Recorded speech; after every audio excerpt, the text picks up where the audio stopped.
that there were any teams snubbed from the college football playoffs, because I think this is a topic of discussion that gets real interesting. Because my thing is this: I've personally been vocal about adding 2 teams, making it 14. I know the NFL and college football are 2 different ones, but the NFL, that's how many they have. I know they have a wild card round, but at the end of the day, if you added 2 more teams and then you only gave 2 teams a first round bye instead of 4, which is a little insane to me now, especially considering it's now not the Power 4, it's just the 4 best records. So essentially, you could have a team in a, like, say the SEC, how they have it this year. Say you could have Georgia and Texas A&M, right? And they could both be a top 4 seed, but one's 1 and the other's 3 or 4. So now you got 2 teams from the same conference with a bye, but yet they didn't even get to play in their conference championship. I just don't understand that. It personally doesn't make sense to me. I feel as though it would make more sense if they added 2 teams. The 1 and 2 get a bye. So that way, if the 1's undefeated, then there's only one lost team that may get a bye with them. There shouldn't be 2 3 lost teams, or I'm sorry, 3 1 lost teams, or 3 2 lost teams that are able to get a first round bye with a team that may be undefeated. That's the first thing. Secondly, then you won't have these situations where you even have to worry about teams being snubbed. Because, for example, this year, you can say Duke at 8-5 didn't deserve to be in because they were the ACC champion. 8-5, rightfully so. You don't deserve to be in the playoffs. Now, with that being said, Notre Dame and BYU could be in the playoffs, should be in the playoffs. I'm not going to say that because they had the seasons they had, they didn't deserve to be in the playoffs. You know what I mean? Miami deserved to be in the playoffs. Alabama is the team, if I'm being honest, is arguable for me. And this is why. Out of all those teams that I just mentioned, Notre Dame, BYU, Miami, and Bama by far played the toughest schedule. But the last month, they've been playing the worst ball. On top of that, they got blown out in the SEC championship, which gave them their 3rd loss. So, despite the toughest schedule, you played in a conference championship and got embarrassed, essentially, getting blown out by Georgia to go to your 3rd loss, and every other team has 2 losses, and your schedule's that strong makes up for 1 less loss. I think that's where it gets tricky. But again, a team like Bama would, or Bama fans are going to look at it as, because we played in the conference championship, although it was an ugly game, should we get bounced for being in a conference championship? Because if so, what does the conference championship weight hold at this point? If I can make that game to have an opportunity to represent my conference, but then I lose and I get put out the playoffs. So I think you would resolve a lot of issues if you just went 14 teams and only gave 2 teams the first round bye, which I think would make more sense anyway. And then another reason I might edge BYU in over Bama, even though Alabama's the better team. Don't get that messed up when I say these things, but these are just takes that make sense, in my opinion, based on everything that we have in front of us. BYU lost to Texas Tech twice. That's the only 2 losses, Texas Tech. Texas Tech is a top 4 seed. They've been one of the best teams all year. Their only loss came in a game where their quarterback was hurt, right? Like, other than that, they've played great football. Yes, BYU got blown out by them twice, but can you take a team that played a tougher schedule but had 3 losses over a team that had 2 losses to a top 5, top 4 team, to be specific, in the country all season? Because essentially, if BYU doesn't make the conference championship, they're in the playoffs. They're probably in the playoffs because if I'm sorry, not Notre Dame. Notre Dame was in front of them as well. But if Alabama loses, they probably automatically have to put BYU in if they weren't playing in a conference championship. So because they both played in a conference championship, they decided to take Alabama's 3 losses in a blowout and then look at BYU's 2 losses and their conference championship blowout and decided they didn't deserve to make it. And on top of that, BYU was the only Power 4 conference team with at least 11 wins to not make the playoffs. So despite what you feel about BYU, I feel like if anyone honestly got snubbed out of Duke, BYU, and Notre Dame, it would have been BYU, because their 2 losses, like I said, were to a top 4 team in the country, a team that has a first round bye, and one of them being in a conference championship, which they clearly didn't punish Bama for, which they lost to a top 4 team as well, that they had already beat earlier in the season. And then they turned around and got dominated by them. and they fall a few spots. And again, this isn't me saying Alabama didn't make it. I'm just saying based on the schedules for BYU to be the only Power 4 team with 11 wins to not make the college football playoff brackets when their only 2 losses was to a top 4 team, I could understand why they feel that way. Notre Dame, it's tricky because they're independent. It's also tricky because the 2 best teams they played, they lost to, and that's Notre Dame and Miami. They lost to both of those teams. They were early in the season. I completely understand that. But when you're talking about what matters, if you're not in the same conference, the only thing you can do is go off head to head. And when you go off head to head, they both have the same record. Miami won the head to head. I feel like the committee did the right thing by putting Miami in over Notre Dame. It's unfortunate because the week prior, or the few weeks prior, Notre Dame was ahead of Miami in the polls. But what that was, from what I'm seeing, is the fact that BYU was the 11 seed and they were in between Miami and Notre Dame. But once BYU lost, they fall back.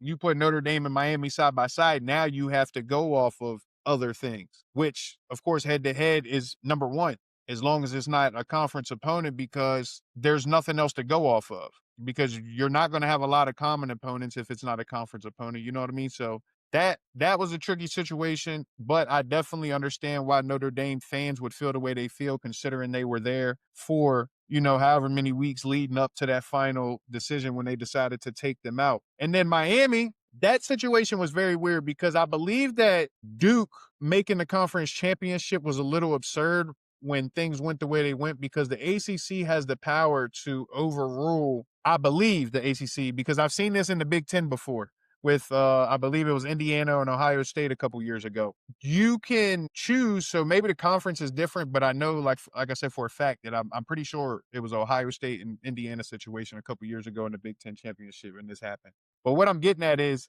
if the rules are the same, the ACC, because of the way that the ACC, because let me pull up these ACC standings here just so I can be completely specific with this, because it was actually pretty crazy. I think there were 4 or 5 teams with the same record, same conference record, right? But it didn't. The weird thing was some of the teams didn't play. So you had Duke, Miami, Georgia Tech, SMU, and Pitt, all 6-2 in the conference, because overall records don't matter, right? But the weird thing here was Miami was ranked as a top 13 team. Duke was unranked. Virginia was leading the conference at 7-1, right?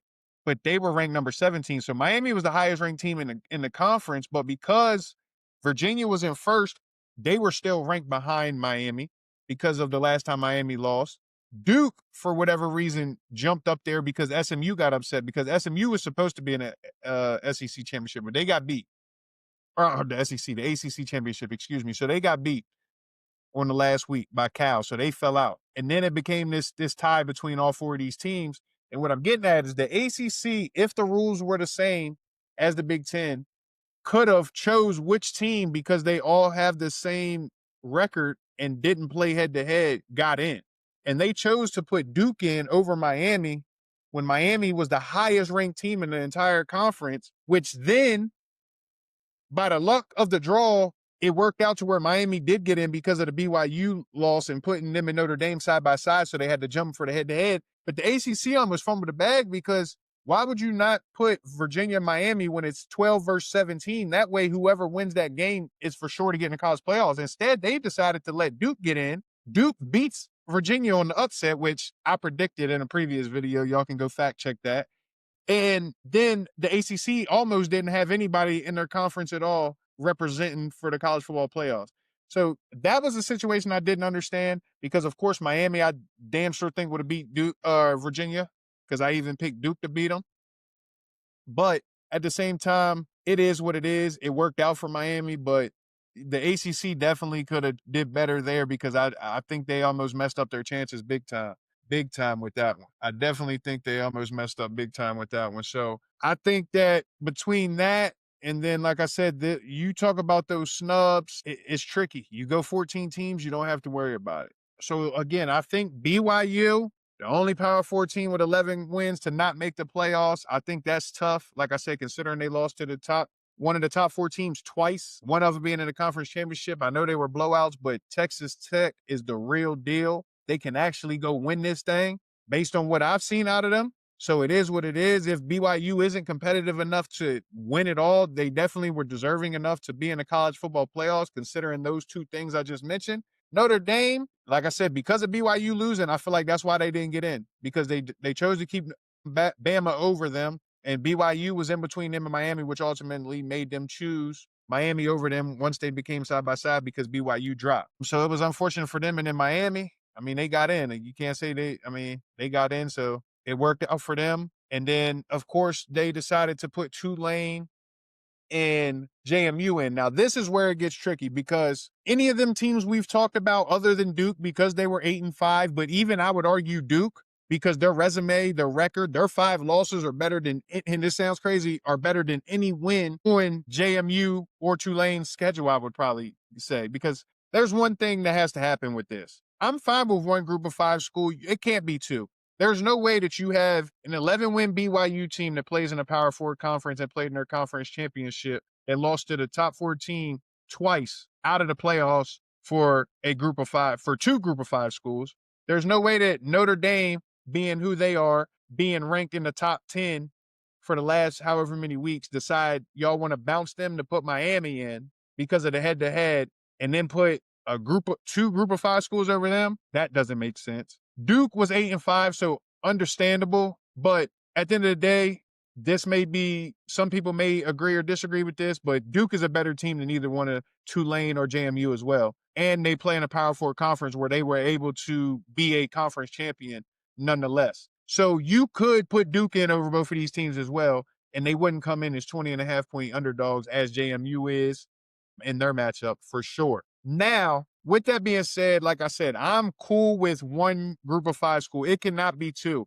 If it's 2, there has to be some type of qualifications that their schedule has to meet to be eligible to make the college football playoff bracket. Because there's no way that you can take teams that are ranked in the top 15 from 13 to 15 and leave them out. But then you could take 2 group of 5 schools that are ranked in probably 17 to 25 and put them in. That just logically doesn't make sense.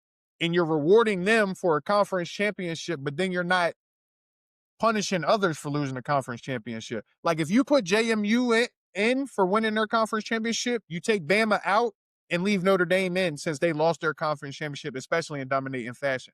And then I feel like that would come together, make a little more sense. But even then, I don't believe that at any point in time, 2 group of 5 schools should be in the playoff.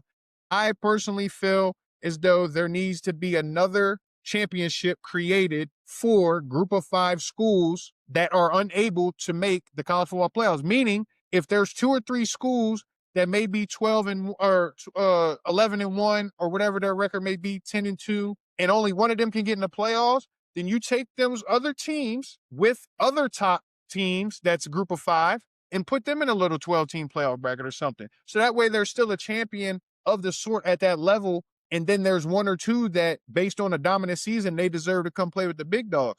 But again, if you switch the playoff bracket to 14 teams, we're not even having this discussion, because even if JMU and Tulane are in, you know who else would still be in? Notre Dame and BYU. And the only argument that you could have then was Duke should have got in over one of them schools, which I would still agree, because they're a Power 4 champion. They played a tougher schedule. They lost to better teams. I think they had a loss to UConn, which is a bad loss. But again, UConn's probably better than some of the teams that JMU and Tulane beat. You know what I mean? I wouldn't have been mad at them 2 schools getting in over Duke. But when you put them in over the only team that has 11 wins in a Power 4 conference that didn't make the playoffs, and you put them in over another team that was ranked top 10 the last month of the season until the final college football playoff bracket came out, that's when it gets tricky. So I think college football does need to fix the format, but nonetheless, we love the playoffs. It is what it is. We know as fans, 10-2, 11-1, whatever it is not a failed season. It's unfortunate because in college football, you'll miss the playoffs like that.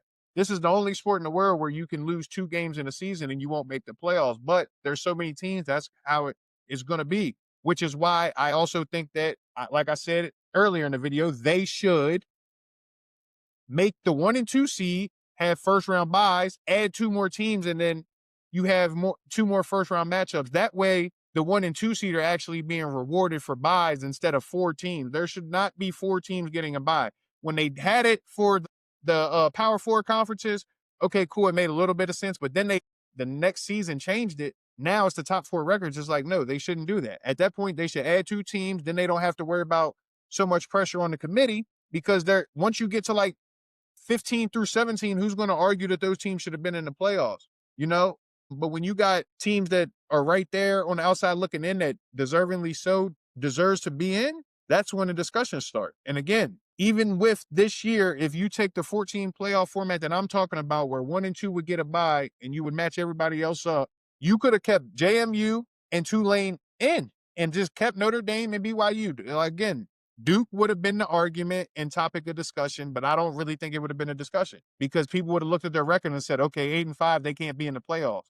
But again, when you say ACC champion, that holds a lot more weight than some 12-1 and probably went in the conference championship. And, I don't want to disrespect these conferences. So these smaller conferences like that, but yeah, it is what it is. I think the 14 teams will be the best solution. Otherwise, you can't put 2 group of 5 schools in because it's just not right to the big schools. And what you're actually going to do in the long term and grand scheme of things is make teams start getting lighter schedules, because then you had a team like Texas that was 10-3 that you could say was a snub as well, because when you look at their schedule, they had a hell of a schedule. And their 3 losses were to good teams other than Florida, right? Which Florida is a tough team at home. And anybody that is a real college football fan knows that.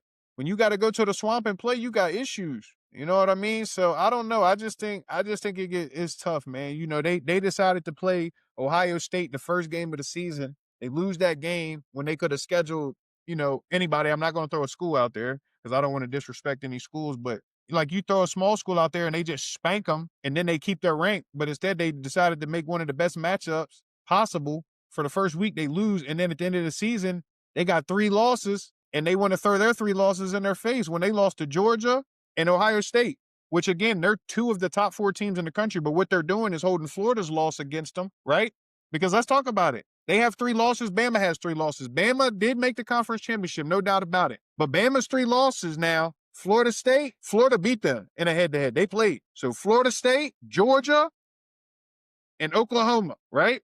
Florida, Georgia, Oklahoma, right? And Florida, I'm sorry, now I'm saying Florida. Florida State, Georgia, and Oklahoma.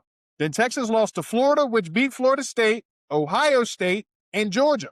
So because they didn't make the conference championship, they weren't even in the conversation.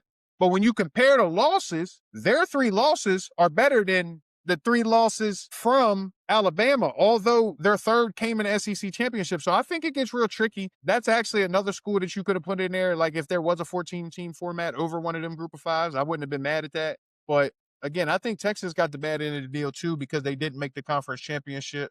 I mean, they did get smoked by Georgia, but again, they took care of business everywhere else. They took a loss to Florida middle of the season. It wasn't super late, so I feel like although Florida State at one point was ranked and Florida never was, them 2 teams faced off head-to-head, and Florida won that matchup. So when they have the head-to-head, it's there to argue that Texas's 3 losses were better losses than Alabama, and they both finished 10-3. And the funny thing is they didn't play each other either. So again, the committee has some things they got to fix. College football has some things they got to fix, but nonetheless, we love this shit. College football playoffs is lit, right? So look, we keep bashing these group of 5s, but look last year. Clemson, y'all remember Clemson got in from winning the conference championship. Clemson wasn't supposed to get into the playoffs last year, but they ended up upsetting SMU in the conference championship, so they got in as the 12. Texas beat them by 2 scores in the first round. Tennessee, with Nico last year, they were playing pretty good ball, went in as the 9. Look what Ohio State did to them first round. Mind you, they got JMU coming in as 20.5-point underdogs on the road in Eugene against Oregon. Look how bad Tennessee got beat in Columbus last year. Then SMU, which was the best team in the ACC until they weren't when they lost the conference championship, traveled to Beaver Stadium and got their doors blown off by 28, 4 scores. And then Indiana, of course, did make the playoffs last year, but Notre Dame beat them by 10 in the first round.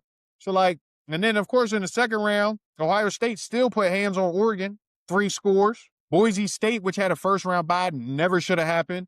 That's another discussion though. Beat by 17 in the second round. And then even Georgia right here. I mean, Georgia's Georgia, so you can't really count them, but they got beat by 2 scores. So, I mean, college football playoffs last year, and then Texas got beat by 2 scores to go to the Natty. So, like, this first round in particular is really what we're talking about. I mean, so you think you're putting Texas right here versus Oregon in the 12-5 spot, right? They lost by 14 last year. This year, the spread's 20.5. What's the Tulane game? The Tulane game, 17.5, and that's the 6-11 game, right? Last year, it was 28, and they're 17.5. So while we're disrespecting these group of 5 schools, Power 4 schools were in them same 2 spots last year and actually got beat almost or worse than the spreads for the projected group of 5 matchups this year in them same 2 seedings. So I think we need to pipe down on them a little bit. I know last year was kind of crazy. That probably ain't going to be some every year type of stuff, but I'm saying for now, on 12-team format, we only can go off what we can go off. And like I said, the 5-12 was a 14-point game last year. This year, the spread is 20.5. Last year, the 6-11 was a 28-point game. This year is 17.5. And they're both group of 5 school matchups. So you can take that with a grain of salt. They got to kick it off. We got to see how these games turn out. But based on last year, maybe the college football playoffs ain't making the wrong move after all. We'll see. I appreciate y'all tapping in. Please do me a favor. Like, subscribe, comment, hit that bell for the notifications when I drop new content. I appreciate y'all.